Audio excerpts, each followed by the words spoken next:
I don't hate on anybody's hustle. Like, if you want to be a stripper, be the best stripper you can be. If you want a fans only, have the best fans only. Like, do it to your full potential. So, like, if you keep working hard and hustling, and I mean all the time, and not just giving up after a little bit in business, it's just up to you. Like, how creative are you trying to get? How late are you trying to stay up at night? How many whiteboards are you trying to draw on and scribble different crazy ideas until you have the balls to take one and make it and monetize it?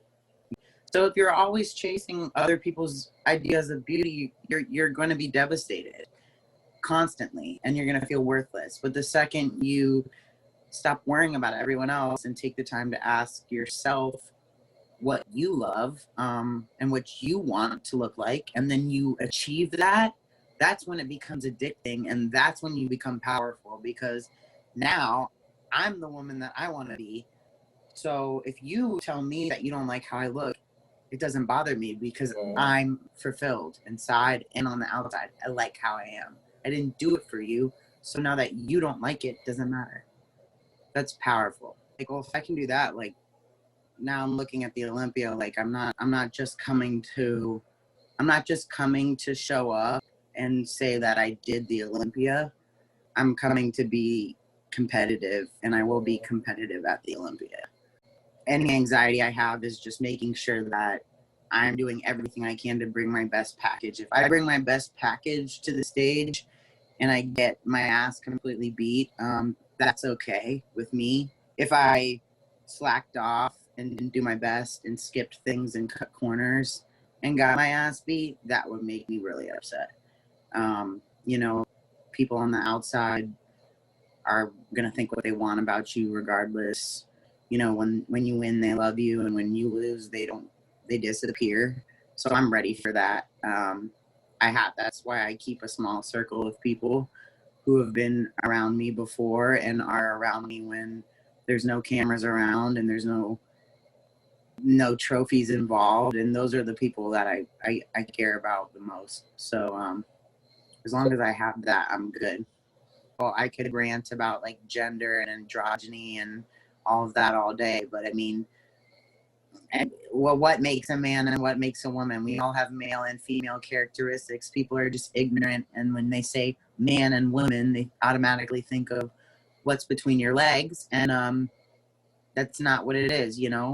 As a female bodybuilder, I have male characteristics and female characteristics, and I'm not talking about my anatomy. I'm talking about my ambition, my spirituality, my work ethic, my hardness, my softness, all of those things. Males and females, we're ambiguous in that sense. It's androgyny is the word for it. They're shared characteristics of the sexes. So a lot of people don't understand that, and they have this idea in their head that a girl's supposed to wear a skirt and have no shoulders and 0 quads and keep quiet and cook meals.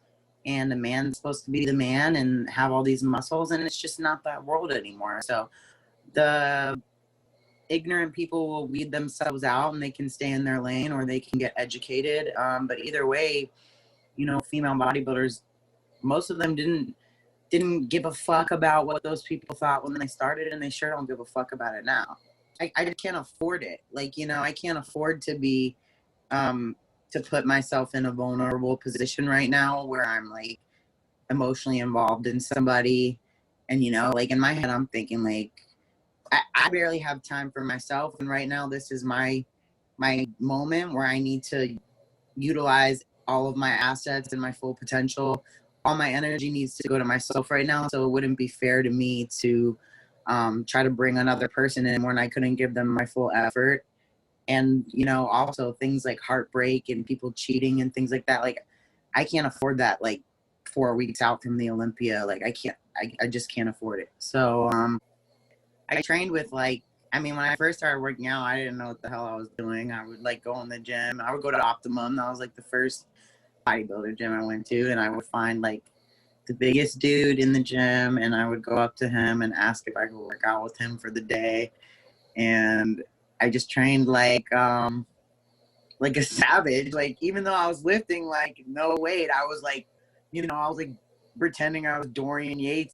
legs with him before New York Pro because I know how I am, and I know like I wouldn't break. Like I don't give a fuck. Like if we're doing legs, I would let you break me until I like was totally broken because it feels so good just to get broken sometimes. You know what I mean? That's so messed up. I love it.